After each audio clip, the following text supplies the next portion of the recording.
Dear friends, today we are going to start SC Verma part first, friction objective first.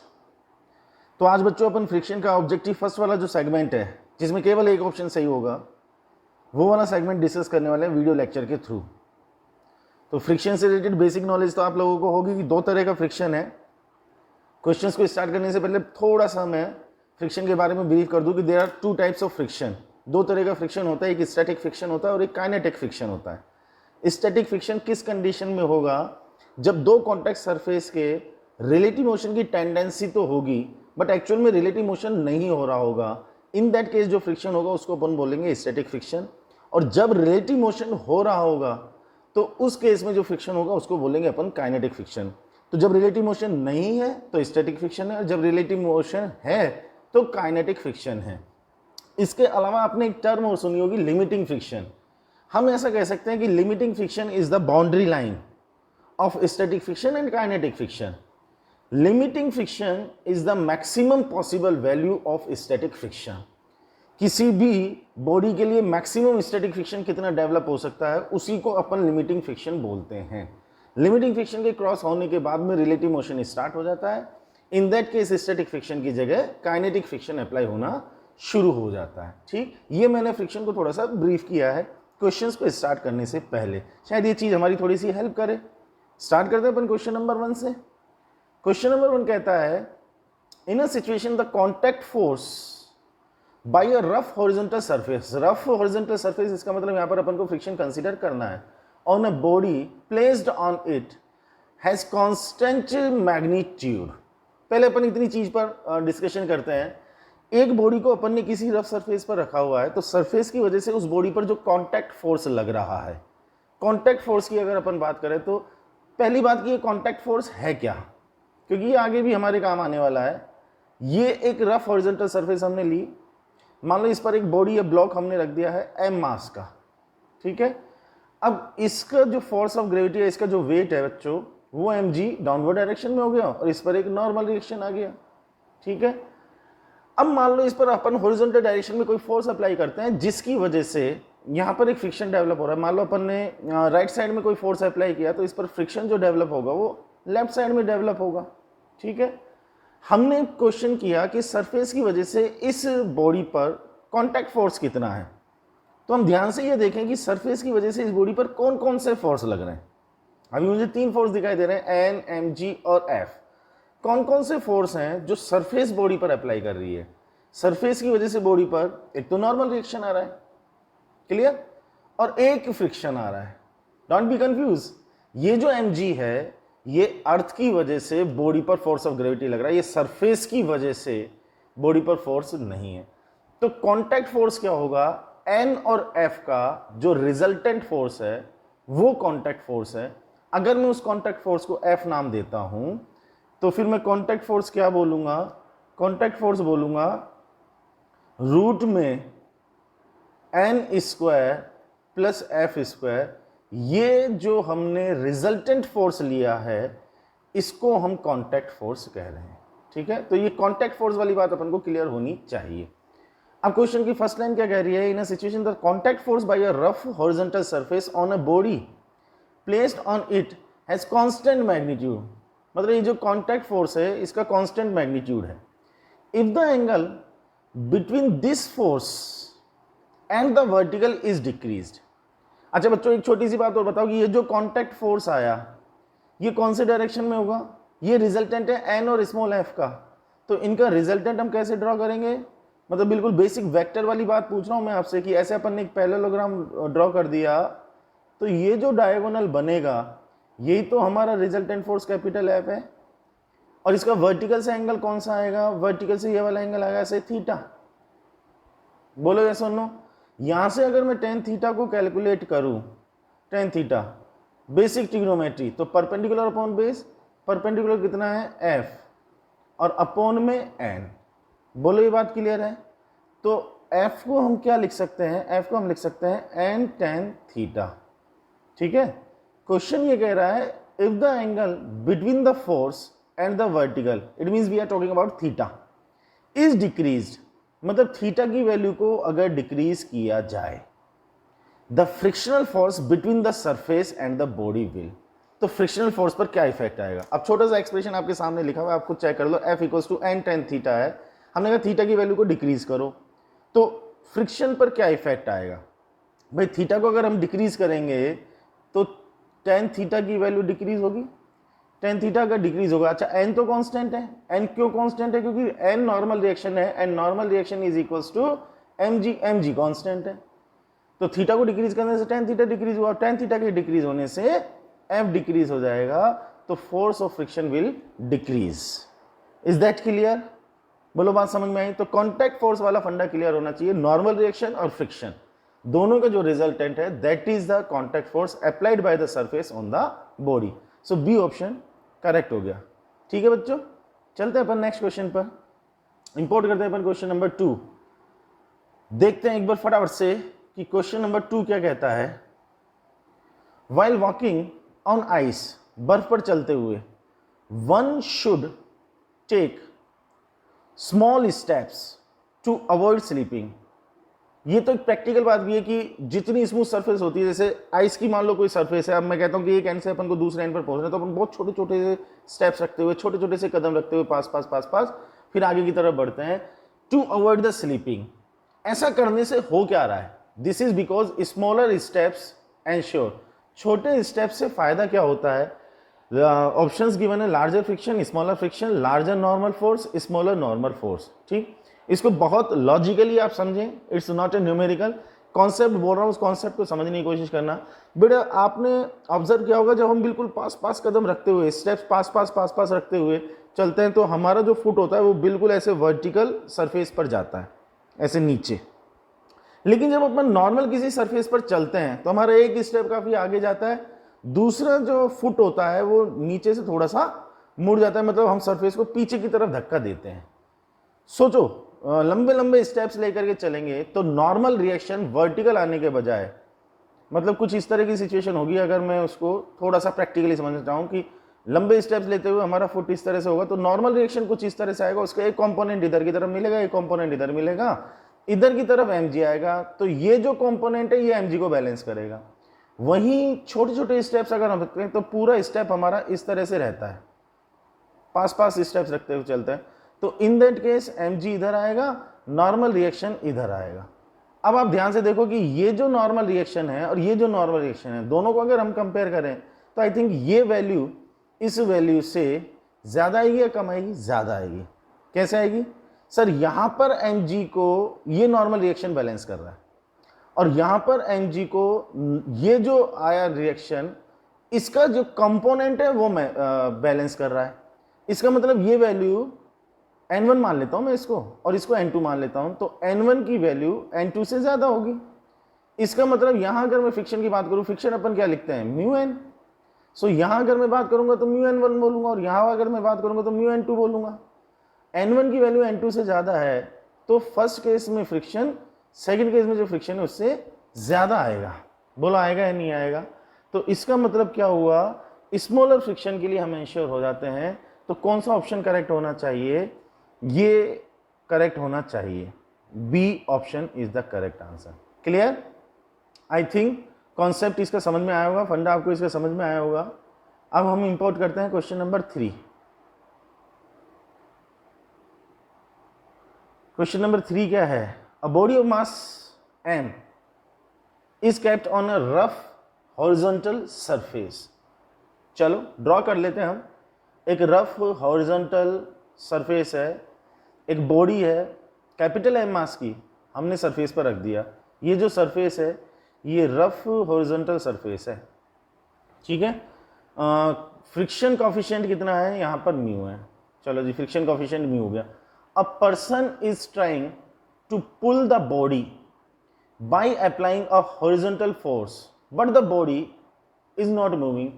एक आदमी इस पर एक हॉरिजॉन्टल फोर्स अप्लाई कर रहा है लेकिन ये बॉडी मूव नहीं कर रही है। The force by the surface on A. अब इस लाइन को बेटा ध्यान से देखो, the force by the surface on A मतलब बॉडी, यहां पर बॉडी को नाम ए दे दिया है, तो सरफेस की वजह से बॉडी पर जो फोर्स लगेगा F, उसकी रेंज कहां से कहां तक होगी, ऐसे ऑप्शन अपन को दिए हुए हैं। अब ध्यान से देखो कि ये जो फोर्स है ये कौन सा फोर्स है, कौन से फोर्स की बात हो रही है, कॉन्टैक्ट फोर्स ही तो है। Force by the surface on the body that is contact force. अब जरा यहां पर अपन फोर्सेस को रिजॉल्व कर लेते हैं। भाई एक तो हम कह देंगे कि mg वर्टिकली डाउनवर्ड आ गया, नॉर्मल रिएक्शन अपवर्ड डायरेक्शन में आ गया, हॉरिजॉन्टल डायरेक्शन में इधर फोर्स लगाया तो लेफ्ट साइड में उस पर एक फ्रिक्शन आ गया F।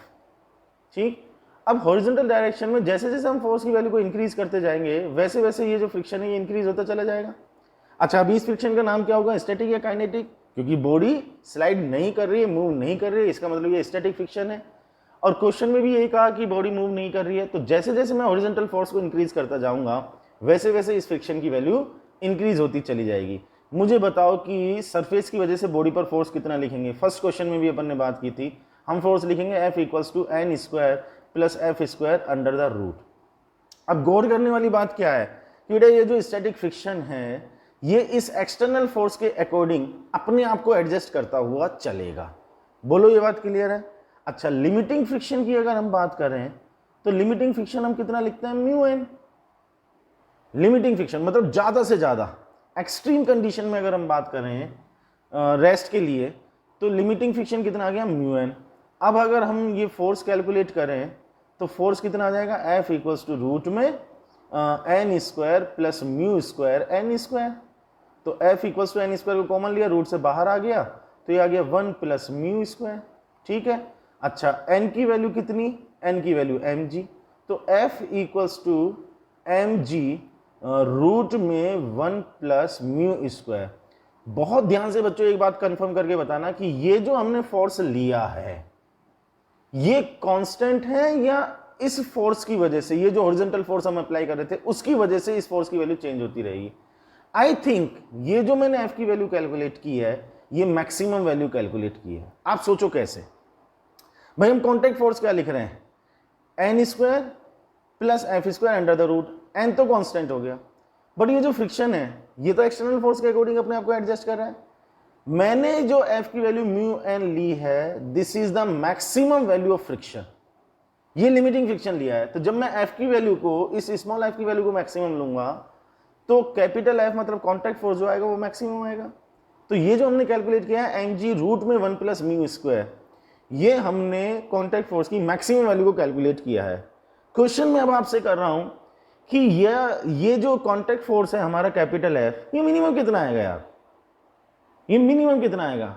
तो आप क्या कॉमन सेंस लगाओगे कि sir F equals to root N square plus F square. अब एन तो आपने कांस्टेंट बोल दिया, स्मॉल एफ अगर मैक्सिमम है तो कैपिटल एफ मैक्सिमम है, स्मॉल एफ अगर मिनिमम है तो कैपिटल एफ भी मिनिमम है। तो फ्रिक्शन मिनिमम कितना आ सकता है, 0। हमने जो है कैलकुलेट किया है वो मैक्सिमम कैलकुलेट किया है, और फ्रिक्शन मिनिमम कितना हो सकता है, 0। फ्रिक्शन अगर मिनिमम हुआ तो कैपिटल एफ मिनिमम कितना आएगा, that is equals to N, and N is equals to mg। Now tell me what is the range of contact force. Contact force की रेंज कितनी है, मिनिमम तो mg है, maximum mg root 1 plus mu square है। ये minimum भी हो सकता है, मैक्सिमम भी हो सकता है, और इन दोनों के बीच में भी हो सकता है। तो कौन सा ऑप्शन करेक्ट हुआ बच्चों, सी ऑप्शन करेक्ट हो गया हमारा। अच्छी प्रॉब्लम है, अच्छा क्वेश्चन है, समझ में आया नहीं आया, कुछ इस तरह की चीज जेई में भी और नीट में भी पूछी जा चुकी है। बोलो बात क्लियर है। तो सब कुछ फ्रिक्शन पे डिपेंड कर रहा है। अगर मैं फ्रिक्शन को लिमिटिंग फ्रिक्शन के इक्वल लेकर के चलूंगा तो एफ मैक्सिमम आ जाएगा, फ्रिक्शन को 0 लेकर के चलूंगा तो एफ मिनिमम आ जाएगा, हमको रेंज मिल जाएगी, हमारा question solve. Let's move on to the next question, that is question number 4। Let's import the question number 4। देखें क्वेश्चन नंबर 4 क्या कह रहा है। A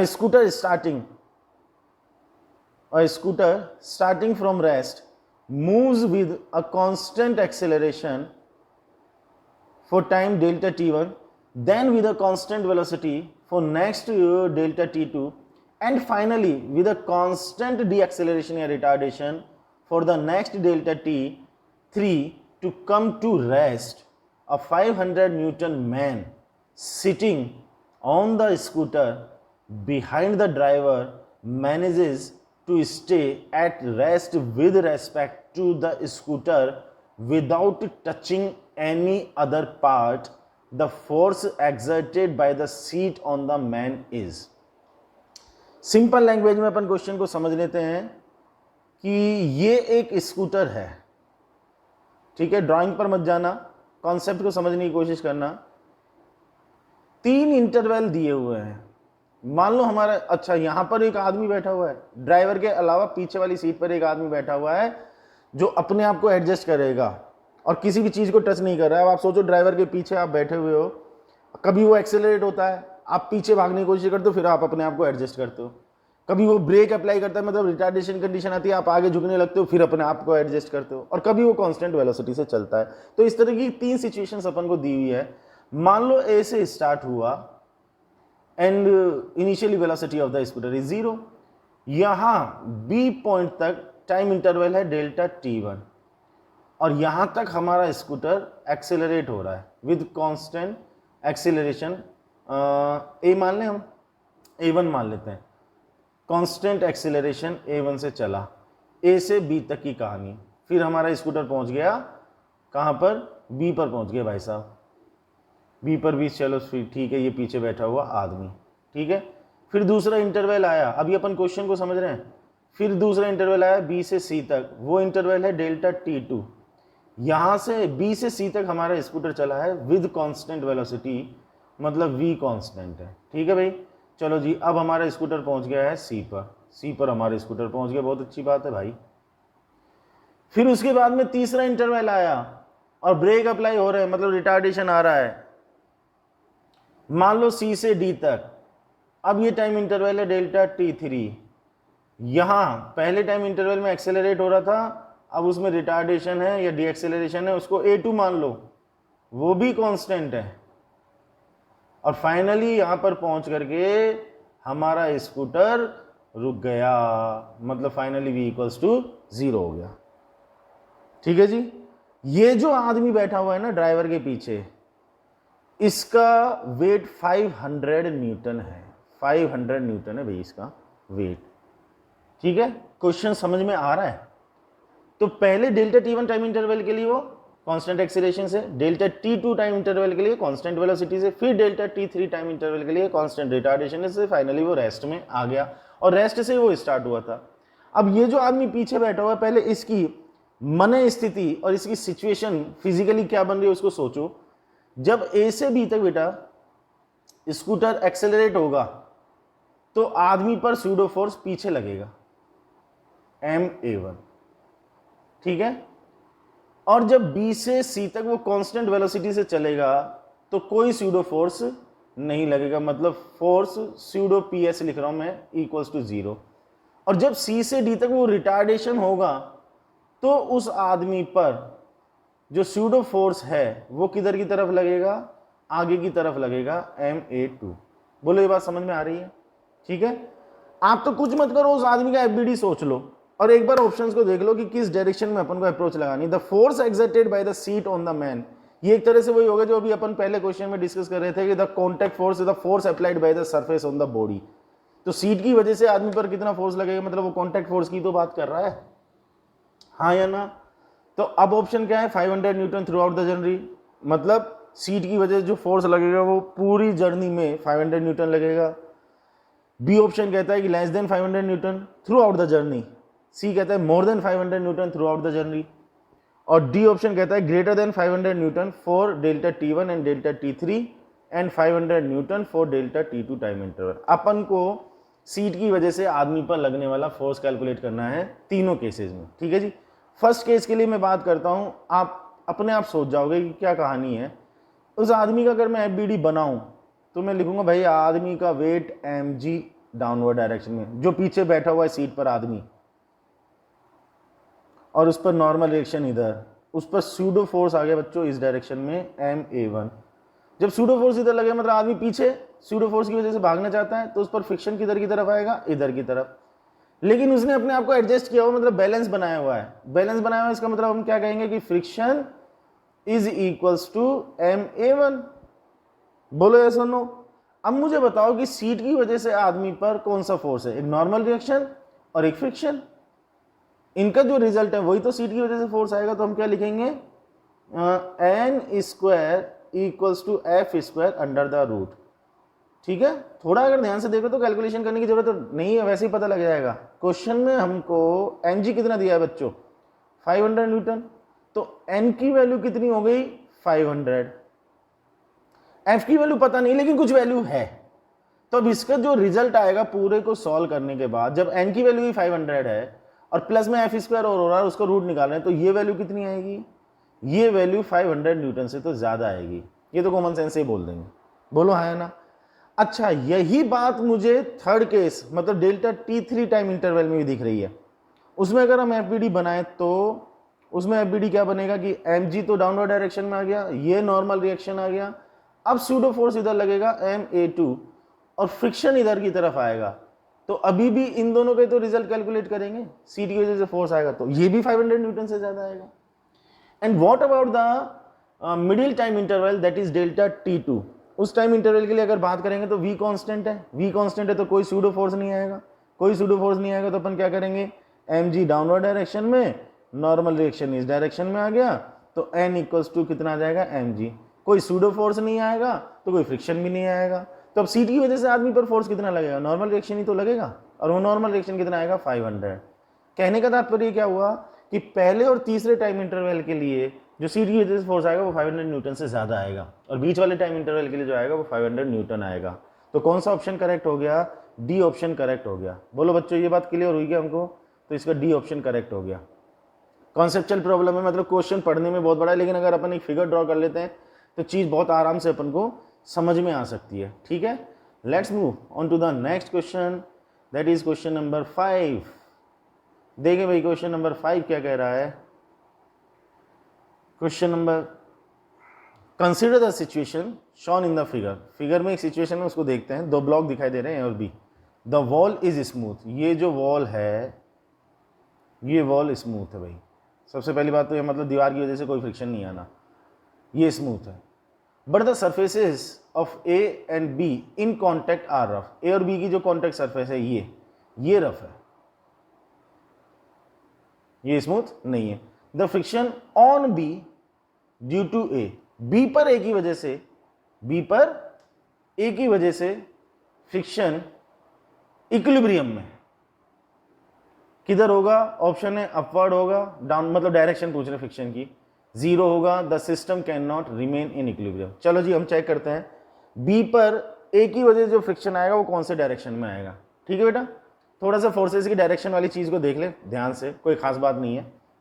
यहां से हमने हॉरिजॉन्टली लेफ्ट साइड में एक फोर्स लगाया F, तो बच्चों यहाँ दीवार की वजह से, सबसे पहले दीवार की वजह से जो नॉर्मल रिएक्शन आएगा वो अपन इधर की तरफ ले लेंगे N। अब ये जो दीवार की सरफेस है ये तो स्मूथ है, इसका मतलब यहाँ पर तो कोई फ्रिक्शन आएगा नहीं। चलो हम दोनों ब्लॉक्स का वेट ले लें डाउनवर्ड डायरेक्शन में, ये हो गया वेट ऑफ ए और ये हो गया हमारा वेट ऑफ बी। ठीक है, बी पर ए की वजह से फ्रिक्शन हम चाहते हैं। अब इक्विलिब्रियम की बात है, या तो ए का इक्विलिब्रियम देख लो या बी का इक्विलिब्रियम देख लो। चलो बी का इक्विलिब्रियम अगर हम देखें तो हम कहेंगे बी पर वर्टिकली डाउनवर्ड डब्ल्यू बी लग रहा है, इसका मतलब बी पर ए की वजह से फ्रिक्शन किधर आना चाहिए, बी पर ए की वजह से फ्रिक्शन ऊपर आना चाहिए, friction on B due to A, तभी तो वेट को बैलेंस करेगा, तभी तो इक्विलिब्रियम में रहेगा। और अगर बी पर ए की वजह से फ्रिक्शन ऊपर आएगा तो ए पर बी की वजह से फ्रिक्शन नीचे आएगा, एक्शन रिएक्शन वाली बात है। ठीक है, अब बी का तो इक्विलिब्रियम हो गया, कैसे हो गया सर, कि जो फ्रिक्शन लग रहा है बी पर ए की वजह से that will balance the weight of the B, तो बी का तो इक्विलिब्रियम हो गया, ओके कोई प्रॉब्लम नहीं है। बट ए बेचारे पर अगर हम ध्यान दें तो उसका तो वेट भी नीचे है और उस पर फ्रिक्शन भी नीचे है, तो इक्विलिब्रियम में रह ही नहीं सकता। तो फिर आप कहेंगे अच्छा सर फिर तो ये तो आपने ना कुछ अप्रोच गड़बड़ कर दी है, आप ए का इक्विलिब्रियम लो सर पहले। चलो जी हम ये सब मिटा करके ए का इक्विलिब्रियम ले लेते हैं पहले। अब ए का वेट डाउनवर्ड डायरेक्शन में डब्ल्यू ए, बी का वेट डाउनवर्ड डायरेक्शन में, ए का इक्विलिब्रियम चाहिए तो यहाँ पर फ्रिक्शन ऊपर चाहिए, क्योंकि ये तो सरफेस स्मूथ है, यहाँ तो फ्रिक्शन आएगा ही नहीं, तो friction on A due to B ये ऊपर होना चाहिए, तो बी पर फ्रिक्शन नीचे की तरफ, friction on B due to A. अब ए के इक्विलिब्रियम के लिए तो हम क्या लिखेंगे, friction on A due to B is equal to weight of A, हो गया काम। लेकिन बी के लिए अगर बात करेंगे तो दोनों डाउनवर्ड डायरेक्शन में, तो बी का तो इक्विलिब्रियम नहीं आएगा। कहने का मतलब ये हुआ कि अगर अपन ए के इक्विलिब्रियम की बात करते हैं तो बी इक्विलिब्रियम में नहीं रह पाएगा, और बी के इक्विलिब्रियम की बात करते हैं तो ए इक्विलिब्रियम में नहीं रह पाएगा। So what is the appropriate option? The system can not remain in equilibrium. D option is the correct answer. Next जो क्वेश्चन है इसको ध्यान से देख लेना, समझ लेना। जो नेक्स्ट क्वेश्चन है वो इसी से रेलेवेंस रखता है, थोड़ा सा इसी में चेंज हो रहा है, और नेक्स्ट क्वेश्चन बन रहा है question number 6। Let's import question number 6। देखिए क्वेश्चन नंबर 6 क्या कह रहा है, इसी का थोड़ा सा चेंज किया हुआ रूप है। Suppose all the surfaces in the previous problem are rough, the direction of friction on B due to A. अब सारी सर्फेसेस को रफ मान लिया, तो हम एक बार ड्रॉ कर लें उसको। ये तो हमारी दीवार, ये हो गया हमारा ब्लॉक ए, ये हो गया हमारा ब्लॉक बी, ये हम फोर्स लगा रहे हैं एफ। अब वो कहता है कि सारी सरफेस रफ मान लो, मतलब ये भी रफ है, इसका मतलब फ्रिक्शन दीवार पर भी आएगा। चलो जी, अब हम फोर्सेस को रिजोल्व कर लेते हैं। ए का वेट डाउनवर्ड, ये बी का वेट डाउनवर्ड आ गया, ठीक है जी। ओके, यहां पर ये नॉर्मल रिएक्शन ये इस डायरेक्शन में आ गया। टेंडेंसी क्या है, ए डाउनवर्ड डायरेक्शन में फिसलना चाहता है, तो यहां ए पर जो फ्रिक्शन आएगा, friction on A due to wall, friction on A due to wall upward direction में, ठीक है। यहां पर अपन फ्रिक्शन कैसे मानेंगे, ए की टेंडेंसी डाउनवर्ड डायरेक्शन में मूव करने की है, तो ये अपवर्ड डायरेक्शन में, और एक फ्रिक्शन आएगा डाउनवर्ड डायरेक्शन में। आप बी के इक्विलिब्रियम की बात करो, थोड़ा सा उल्टा चलो, बी के इक्विलिब्रियम की बात करें तो बी पर फ्रिक्शन किधर आना चाहिए, अपवर्ड डायरेक्शन में। Friction on B due to A upward direction में, तो friction on A due to B downward direction में। बोलो बात क्लियर। पहले इक्विलिब्रियम चेक कर लेते हैं। ए का इक्विलिब्रियम चेक करेंगे तो ए पर फोर्सेस कौन कौन से हैं, एक फोर्स तो ये आ रहा है, एक फोर्स ये आ रहा है, और एक फोर्स ये आ रहा है। तो हम क्या लिखेंगे, friction on A due to wall is equals to weight of A plus friction on A due to B. और बी के इक्विलिब्रियम की बात करेंगे तो हम क्या लिखेंगे, friction on B due to A is equals to weight of B. Equilibrium में हो सकते हैं, बिल्कुल हो सकते हैं। Now tell me what is the direction of friction on B due to A. B पर ए की वजह से फ्रिक्शन किधर आया, ऊपर की तरफ आया, तभी तो बी इक्विलिब्रियम में रह पाएगा बच्चों। सही मायने में अगर देखा जाए तो बी पर फ्रिक्शन का डायरेक्शन डिसाइड करने के लिए हमको इतनी कहानी सुनाने की जरूरत नहीं है। हम सीधे सीधे बी का एफबीडी सोचेंगे कि उसका वेट डाउनवर्ड डायरेक्शन में, तो उसको इक्विलिब्रियम में रहने के लिए फ्रिक्शन ऊपर की तरफ चाहिए, दैट्स ऑल। तो बी पर ए की वजह से जो फ्रिक्शन आएगा वो अपवर्ड डायरेक्शन में आएगा, और ए पर बी की वजह से, मैं अपनी तरफ से पूछ रहा हूँ, ए पर बी की वजह से फ्रिक्शन किधर आएगा, डाउनवर्ड। और ए पर दीवार की वजह से फ्रिक्शन डाउनवर्ड या अपवर्ड, अगर वो डाउनवर्ड होगा तो फिर इक्विलिब्रियम ए का नहीं रहेगा। तो दीवार की वजह से ए पर जो फ्रिक्शन आएगा वो अपवर्ड, ए की वजह से बी पर जो आएगा वो अपवर्ड, बी की वजह से जो ए पर आएगा वो डाउनवर्ड। ये सारे फोर्सेस के डायरेक्शन आपको क्लियर होने चाहिए। तो क्या डायरेक्शन है, ये अपवर्ड है। बोलो बात clear. Let's move on to the question number 7। Question number 6 5 से ही रिलेटेड था। क्वेश्चन नंबर 7 देखते हैं क्या कहता है। Two cars of unequal mass, दो कार हैं उनके मास अनइक्वल है, यूज सिमिलर टायर। अच्छा, यहाँ पर सिमिलर टायर कहने का मीनिंग क्या हो सकता है कि दोनों के टायर सेम है, मतलब सरफेस सेम है, मतलब म्यू दोनों का सेम है। हम दो कार्स लेते हैं ना, ए और बी, और M A is not equals to M B, हम नोट कर लेते हैं ना, लेकिन हम क्या कह रहे हैं कि mu of A is equals to mu of B. If they are moving at the same initial speed, दोनों की इनिशियल स्पीड सेम है। इनिशियल स्पीड सेम होने का मतलब हम क्या कहते हैं, u for a is equals to u for b that is equals to u, और ऐसे यहाँ पर दोनों का कोएफिशिएंट ऑफ फ्रिक्शन म्यू मान लेते हैं। द मिनिमम स्टॉपिंग डिस्टेंस, रोकने के लिए जो मिनिमम डिस्टेंस हमको चाहिए वो किसके लिए कम होगी, the minimum stopping distance is smaller for the heavier, is smaller for the lighter, is same for both the, depend on the volume of the car. किस पे डिपेंड करेगा, ठीक है जी, रोकने के लिए अगर अपन बात करें तो। चलो, इनिशियल स्पीड दोनों की सेम, ठीक है। रोकने की अगर हम बात करें तो रुकेंगे फ्रिक्शन की वजह से।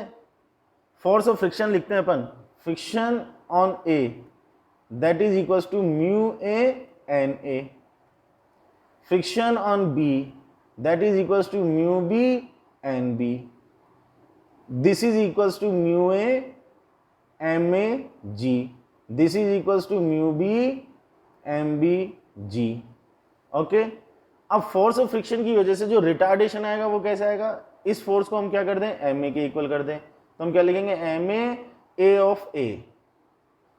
इसमें क्या लिखेंगे, यही फोर्स तो नेट फोर्स हुआ, तो हम लिख देंगे M B A B. M A से एम ए मर गया, एम बी से एम बी मर गया। रिटार्डेशन ऑन ए कितना आया, mu A g. Retardation on B कितना आया, mu B g. And mu A equals to mu B equals to mu, तो दोनों का रिटार्डेशन सेम आया। बोलो बच्चों, यहां तक बात क्लियर है। अब आप चाहो तो सीधा चेक कर सकते हो थर्ड इक्वेशन से। थर्ड इक्वेशन वी स्क्वायर, चलो मैं नोट कर देता हूं, आइडिया मिल जाएगा आपको। Third equation v square equals to u square plus 2as। Finally दोनों को रुकना है तो v की वैल्यू 0, u की वैल्यू दोनों के लिए सेम है, a की वैल्यू दोनों के लिए सेम है। अब हम यहाँ पर गड़बड़ क्या करते हैं, अच्छा मास अलग अलग है, तो मास अलग अलग है तो भाई साहब फोर्स अलग अलग है, लेकिन रिटार्डेशन दोनों का सेम आ रहा है। और कितना डिस्टेंस कवर करना है ये फोर्स पे डिपेंड नहीं कर रहा, ये रिटार्डेशन पर डिपेंड कर रहा है। ये बहुत कॉन्सेप्चुअल चीज है, ध्यान से समझ लेना इसको। कितना रिटार्डिंग फोर्स लग रहा है इस पर डिपेंड नहीं करता, कितना रिटार्डेशन उस फोर्स की वजह से प्रोड्यूस हो रहा है उस पर डिपेंड करता है कि डिस्टेंस कितना होगा। तो रिटार्डेशन दोनों का सेम आ रहा है, तो डिस्टेंस दोनों की सेम आएगी। Is same for both the cars, C option is the correct answer. Clear, let's move on to the question number 8। कोई भी प्रॉब्लम्स हो, डाउट्स हो तो कमेंट बॉक्स में डाल देना, फीडबैक अपना जरूर पोस्ट कर देना। Question number 8, in order to stop a car in shortest distance on a horizontal road one should। अब इसके तो ऑप्शन देखने पड़ेंगे, मतलब पूछना क्या चाह रहा है। हमको क्वेश्चन तो समझ में आ रहा है कि शॉर्टेस्ट डिस्टेंस में एक कार को हम रोकना चाहते हैं हॉरिजॉन्टल रोड पर, तो हमको क्या करना चाहिए। ये ऑप्शन कहता है apply the brakes very hard so that the wheels stop rotating. इतने हार्ड ब्रेक लगाओ कि जो व्हील घूम रहा था, रोटेशन कर रहा था, वो बंद कर दे। बी कहता है कि apply the brakes hard enough to just prevent slipping. इतने ब्रेक लगाओ कि जो स्लीपिंग हो रही है वो रुक जाए। सी कहता है pump the brakes. Pump the brakes का मतलब प्रेस करो रिलीज करो, ब्रेक्स को दबाओ छोड़ो, दबाओ छोड़ो, दबाओ छोड़ो। Shut the engine off and not apply brakes. तो ब्रेक्स तो अप्लाई करने ही होंगे, ठीक है। बेसिक कॉन्सेप्ट समझ लो, जब हमारी कार मूव करती है तो टायर्स मूव करते हैं। अच्छा, टायर कैसे मूव करता है बच्चों, टायर ऐसे रोटेशन भी करता है और ट्रांसलेटरी मोशन भी करता है, जिसको अपन कहते हैं रोलिंग मोशन। तो कैसा मोशन है, रोलिंग मोशन। मैं आपसे एक बहुत छोटी सी सिंपल सी बात पूछ रहा हूं, कॉमन सेंस लगा देना कि यहां पर है कार का टायर। अब हम ये कहते हैं कि यार यहां तक पहुंच करके बी पॉइंट पर रुक जाए, मतलब बी से ज्यादा आगे नहीं जाए हमारी कार, तो कितनी डिस्टेंस में हम उसको रोकना चाहते हैं, ए से बी तक की जो डिस्टेंस है एक्स, उसमें रोकना चाहते हैं, ठीक है। अब मैं आपके सामने दो ऑप्शन रखूं कि यार बी पर अगर हम कार को रोकना चाहते हैं, मतलब उससे आगे हमारी कार मूव ना करे, तो मैंने आपको दो ऑप्शन दिए कि उसका रोटेशन और ट्रांसलेटरी मोशन दोनों खत्म कर दो, एक ऑप्शन। और दूसरा ऑप्शन मैंने आपको क्या दिया कि उसका रोटेशन खत्म हो चाहे ना हो, ट्रांसलेटरी मोशन खत्म हो जाना चाहिए। सोचो सिचुएशन बन जाए कि बी पर कार का टायर पहुंचे और वो केवल रोटेट कर रहा है, ट्रांसलेटरी मोशन नहीं कर रहा, तो कार आगे बढ़ेगी क्या। कहने का मतलब ये हो कि कार के आगे बढ़ने के लिए कौन सा मोशन रेस्पॉन्सिबल है, ट्रांसलेटरी मोशन। रोटेशन तो उसको घुमा रहा है, तो एक ही जगह पर अगर पहिया घूमता रहेगा तो कार आगे थोड़ी जाएगी। तो distance is considered on the basis of translatory motion. तो हमको, मैं आपसे कहूं कि यार कम से कम ब्रेक लगाओ। अब आप इतने हार्ड ब्रेक भी लगा सकते हो कि कार घूमना भी बंद हो जाए, स्लिप करना भी बंद हो जाए। और मैं आपसे कहूं कि यार कम से कम कितना ब्रेक लगाएं, तो आप कहोगे ट्रांसलेटरी मोशन को खत्म कर दो, स्लीपिंग खत्म हो जानी चाहिए। अब आप चेक कर लो option, apply the brakes very hard so that the wheels stop rotating, apply the brakes hard enough to just prevent sleeping. बस बोलो, बात समझ में आई। तो B option is the correct answer. Conceptual problem है। आगे हम बढ़ जाते हैं, ले लेते हैं क्वेश्चन नंबर 9। देखो, a block A kept on an inclined surface just begins to slide if the inclination is 30। A block के लिए प्लेन का हॉरिजॉन्टल से एंगल 30 डिग्री है, तो वो स्टार्ट कर देता है स्लाइडिंग। ऐसे एंगल को हम क्या कहते हैं? बिल्कुल आपको याद आ रहा होगा, angle of repose. Angle of repose का मतलब क्या हुआ कि एक इंक्लाइन प्लेन का हॉरिजॉन्टल से वह मिनिमम एंगल जिसके लिए उस पर रखा हुआ कोई भी ब्लॉक या बॉडी स्लाइड करके नीचे आने स्टार्ट कर दे, उसको हम एंगल ऑफ रिपोज बोलेंगे। That is given 30 degree for A. Okay, the block is replaced by another block B and it is found that it just begins to slide if the inclination is 40 degree. ठीक है, तो B के लिए angle of repose कितना है? 40 degree. सही बात है। तो अब वो मास को कंपेयर करता है, mass of A greater than mass of B. A का मास बी से कम है, ए का मास बी के इक्वल है। All the three are possible. Check करना है भाई मास के बारे में क्या रहेगा। उसको हमने बी से रिप्लेस कर दिया है, उसको हमने बी से रिप्लेस कर दिया है। तो सोचो मास के बारे में हम क्या कहेंगे। अच्छा जी, एंगल ऑफ रिपोज दोनों के लिए अलग अलग आया। चलो एक बार एंगल ऑफ रिपोज की कॉमन कहानी हम समझ लेते हैं। एंगल ऑफ रिपोज पे कौन सा फोर्स किधर लग रहा है, कौन किसके इक्वल आ रहा है। मान लो ये एंगल ऑफ रिपोज है। सो एंगल ऑफ रिपोज का मतलब at the verge of sliding, मतलब ये ब्लॉक जस्ट फिसलने वाला है। तो हमने सबसे पहले तो mg ले लिया। mg का इधर वाला कंपोनेंट क्या बोल दिया? mg cos theta. इधर वाला कंपोनेंट हमने बोल दिया mg sin थीटा। फिसलने को बिल्कुल तैयार है। इसका मतलब बेटा यहाँ पर जो फ्रिक्शन आ रहा होगा वो लिमिटिंग फ्रिक्शन आ रहा होगा, और ये आगे इस पर नॉर्मल रिएक्शन। तो एक बात तो हम क्या बोल देंगे, n equals to mg cos theta. एक बात तो हम ये बोल देंगे, ठीक है। और लिमिटिंग कंडीशन है, तो लिमिटिंग कंडीशन में हम क्या बोल देंगे, fl is equals to mg sin theta. fl को हम क्या बोल देंगे, म्यू n। तो mu n equals to mg sin theta. तो म्यू n को हम क्या बोल देंगे, mg cos theta equals to mg sin theta. mg से mg मर गया, so mu equals to tan theta. ये बात आपको याद भी होगी, डायरेक्टली भी मैं इस चीज को बोल सकता था, लेकिन मैंने एंगल ऑफ रिपोज की कहानी आपको समझा दी, उसका रीजन है। अब अगर मैं आपसे कहूं कि भाई mu equals to tan theta आया, तो थीटा किस पर डिपेंड है? थीटा किस पर डिपेंड है? म्यू पर। आप सोचो नहीं सर mg भी तो चल रहा था। अरे वो mg दोनों साइड में चला भाई, तो m से m तो कैंसिल हो गया। अब आप सोचो कि अगर आप ये कहानी a के लिए लिखते, किसके लिए लिखते? a के लिए, तो m में चलता और यहां पर पहुंच करके m से m कैंसिल हो जाता, तो mu a equals to tan theta a आ जाता। Mu a equals to tan theta a आ जाता। और यही कहानी अगर आप b के लिए लेकर के चलते तो mu b equals to tan theta b आ जाता। अब हमसे कह रहे हैं यार ए और बी दोनों के लिए एंगल ऑफ रिपोज अलग अलग आ रहा है, 30 डिग्री और 40 डिग्री। इसका मतलब क्या चीज दोनों के लिए अलग अलग होगी? मास अलग अलग होगा, हो सकता है, लेकिन सोचो अगर ए और बी का मास इक्वल होता, ए और बी का मास इक्वल होता, तो वो चीज मैटर तो करती नहीं, क्योंकि मास तो कैंसिल हो रहा है दोनों साइड से। तो मैटर थीटा किस पर डिपेंड कर रहा है? थीटा म्यू पर डिपेंड कर रहा है। इसका मतलब ए और बी दोनों के लिए नेचर ऑफ सरफेस अलग अलग है, म्यू की वैल्यू अलग अलग है, इसलिए थीटा अलग अलग आ रहा है। और मास की अगर बात करें तो अब मैं आपको चॉइस देता हूं कि मैं कहूंगी यार ए और बी का मास अलग अलग है, हो सकता है क्या? हाँ हो सकता है, क्योंकि अल्टीमेटली मास वाली चीज तो कैंसिल हो रही है। और मैं कहूंगी यार दोनों का मास इक्वल है, आप कहोगे हो सकता है। और मैं कहूंगी यार ए का मास बी के मास से ज्यादा है, वो भी हो सकता है। बी का मास ए के मास से ज्यादा है, वो भी हो सकता है। मतलब मास के मामले में कोई भी रिलेशन हो सकता है, हो सकता है, क्योंकि थीटा म्यू पे डिपेंड कर रहा है। अब आप ऑप्शंस पढ़ लो, चीज को कॉन्सेप्चुअली आप समझोगे तो फिर तो ऑप्शन आपकी नजर में अपने आप आ जाएगा। Mass of A greater than mass of B, possible. Mass of A less than mass of B, possible. Mass of A equals to mass of B, possible. All the three are possible, possible. So the D option is the correct answer. Mass के बारे में कुछ नहीं कह सकते या कुछ भी कह सकते हैं, मतलब मास के बीच में कुछ भी रिलेशन हो सकता है। क्लियर है बेटा बात?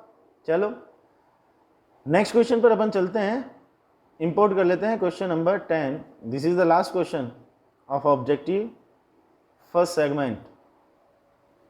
ये क्या कहता है?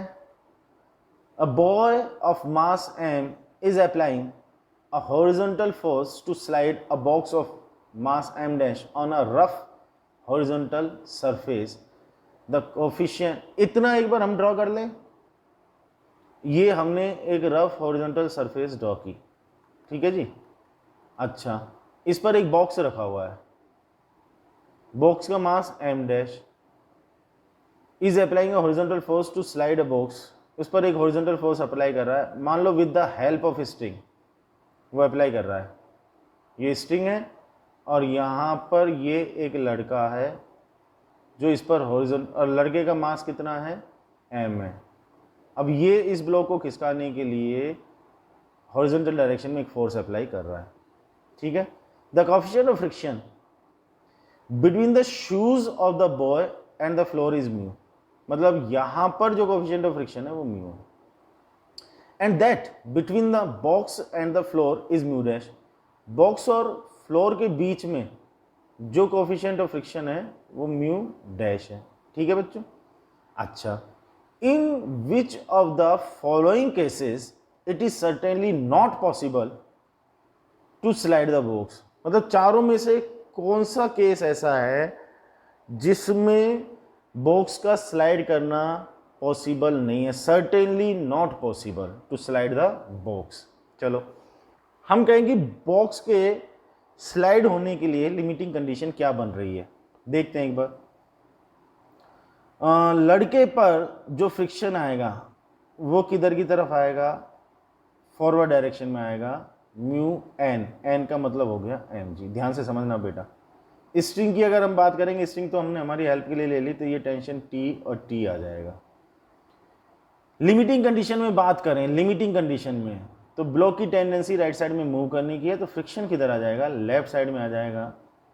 तो हम लिख देंगे limiting friction F L that is mu N, mu का मतलब यहाँ पर म्यू डैश है और एन का मतलब हो गया weight of the box that is M dash G, ठीक है सर।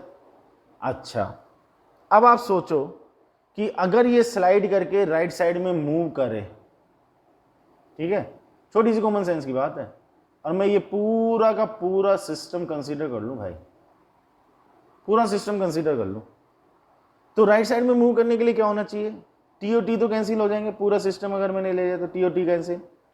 म्यू एम जी लग रहा है राइट में, mu dash M dash g लग रहा है लेफ्ट में, तो लिमिटिंग कंडीशन में हम क्या बोलेंगे?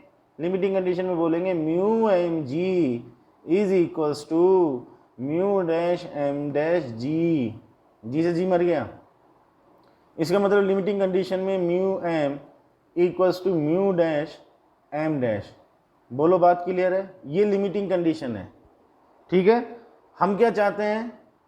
अगर वो स्लाइड कर रहा है तो इसका मतलब mu M greater than mu dash M dash, हम ये चाहते हैं अगर वो स्लाइड कर रहा है तो। क्लियर? अब वो कहता है कि कौन सा केस ऐसा है जिसमें स्लाइड करना पॉसिबल ही नहीं है। अब ऑप्शंस को रख रख करके देख लेते हैं।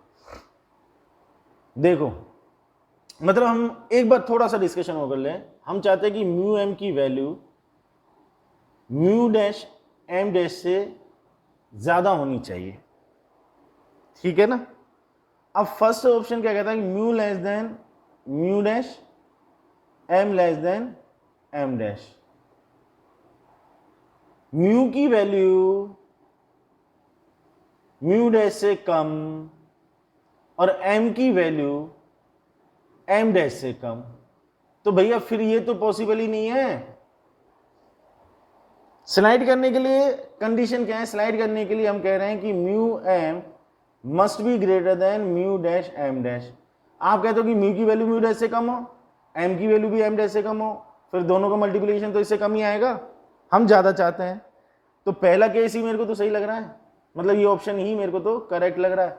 बाकी भी चेक कर लेते हैं। Mu greater than mu dash M less than M dash, mu की वैल्यू म्यू डैश से ज़्यादा, एम की वैल्यू एम डैश से कम, चलेगा, तो भी ये वैल्यू ज़्यादा आ सकती है ना इस वैल्यू से। और म्यू की वैल्यू म्यू डैश से कम, एम की वैल्यू एम डैश से ज़्यादा, ये भी पॉसिबल है। कोई एक वैल्यू तो दूसरी वैल्यू से ज़्यादा होनी चाहिए। अगर म्यू म्यू डैश से कम है तो एम एम डैश से ज़्यादा होना चाहिए, और अगर म्यू म्यू डैश से ज़्यादा है तो एम एम डैश से कम भी हो सकता है। और डी ऑप्शन क्या कहता है कि mu greater than mu dash और M greater than M dash. इसमें तो कोई डाउट ही नहीं है, म्यू भी ज्यादा हो गया, एम भी ज्यादा हो गया, तो म्यू एम तो ज्यादा आ ही जाएगा म्यू डैश एम डैश से। तो इन तीन केसेस में तो स्लाइड करना पॉसिबल है। हमको वो केस ढूंढना है जिसमें पॉसिबल नहीं है, तो हमारा ए ऑप्शन करेक्ट आंसर हो गया भाई। बोलो बात समझ में आई? तो ये 10 question objective first segment friction अपन ने डिस्कस कर लिए, वीडियो सॉल्यूशन आपने देख लिया। किसी भी क्वेश्चन में आपको डाउट है एक बार रिपीट करके देख लेना, फिर भी कोई क्वेरी रहती है पोस्ट कर देना, ठीक है। अच्छे तरीके से पढ़ाई करते रहो, आप जेईई या नीट जिसकी भी तैयारी कर रहे हो फोकस होकर के उसके ऊपर लगे रहो, अपनी प्रॉब्लम्स को बस पोस्ट करते रहो, फीडबैक हमको देते रहो, ठीक है। नेक्स्ट वीडियो सॉल्यूशन के साथ फिर अपन मिलेंगे। अभी अपन मैकेनिक्स को ही लेकर के चल रहे हैं आगे, नेक्स्ट वीडियो सॉल्यूशन में मिलेंगे फिर जल्दी ही। Till then all the best, take care, bye bye dear friends, bye.